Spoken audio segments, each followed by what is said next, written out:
моем формировании большое значение имела жизнь семьи. У некоторых из нашего народа есть такое представление «азбар», когда во двор, в какой-то один двор приезжает много людей, много родственников. Этот азбар является центром притяжения родни.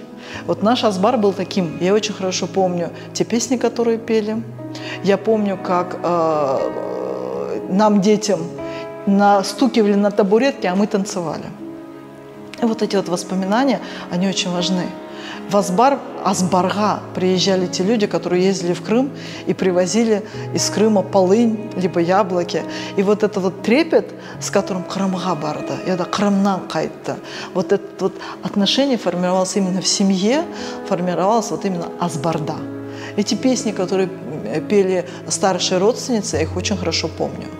Вот. И помню, что после них молчали. После них говорили, после них думали. И я честно скажу, даже не совсем и не всегда помню информацию, но я помню эмоцию. Вот. И эмоцию тоски по Крыму я это помню очень хорошо. Вот. И это было важно. Вот. Крымда это было почти волшебно.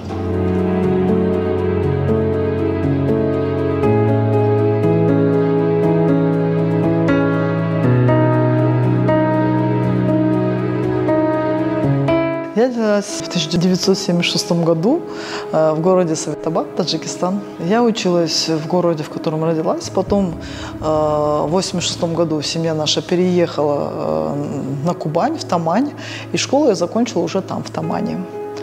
И очень хорошо помню 1987 год, один из таких знаковых событий, пеший поход из Тамани в Симферополь, который отошел от станицы буквально несколько километров, ее разогнали. Это я очень хорошо помню. Это одно из самых, наверное, первых моих таких внятных, условно-политических, социальных впечатлений.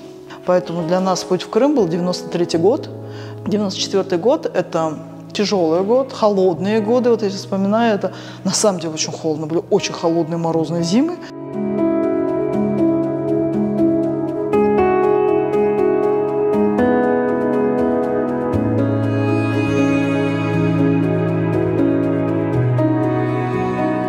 Студенческие годы прошли в 90-е годы, во второй их половине.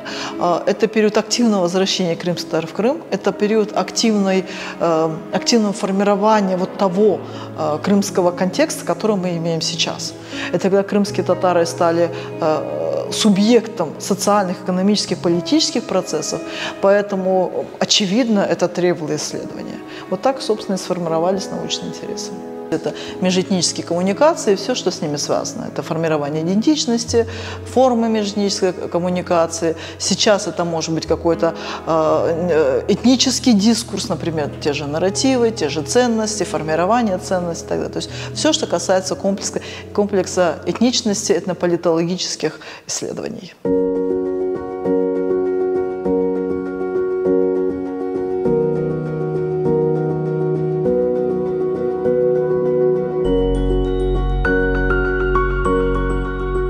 Когда нам выдавали дипломы, у нас в дипломах написано специалист-политолог, преподаватель социально-политических дисциплин.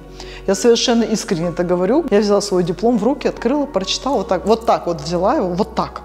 И сказала, я никогда не пойду преподавать.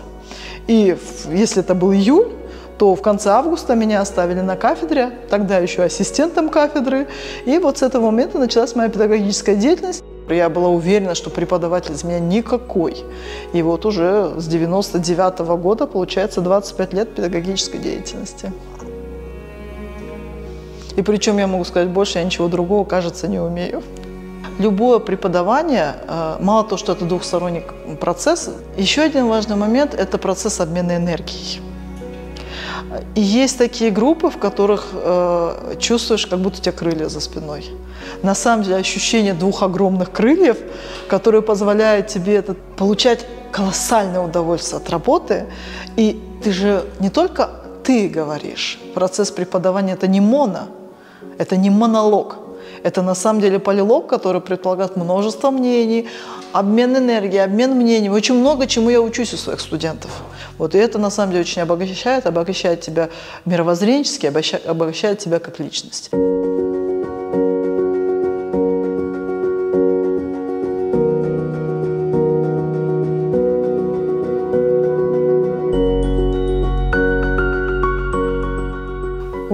3 детей, 22 года дочь, закончила филологический факультет Крымского инженерно-педагогического университета имени Физиакова, английский, немецкий, сейчас учится в магистратуре. Сын, первокурсник экономического факультета этого же университета, и 10-летний сын, вот младший, 14 года. Дети, на самом деле, тоже еще один твой опыт, еще одна твоя грань, которая позволяет тебе оценивать себя как личность, как мать. Вот. И здесь я уже понимаю, твой успех не твой личный успех, а успех твоих детей. И когда я слышу, ой, это мама Ильяса или мама Фериде, я понимаю, что из-за них я теряю свою субъектность. Вот. Но это на самом деле гордость. Потому что они оба тоже такие узнаваемые. И еще раз, это, с одной стороны, еще говорю, как бы так, твое личное «я», оно, казалось бы, должно страдать. Но нет, оно не страдает, а наоборот, ты понимаешь, что если они успешны, то это твой успех тоже. Поэтому женщины, когда говорят, да, она потеряла себя в детях, ничего подобного. Женский успех мерится успехом ее детей.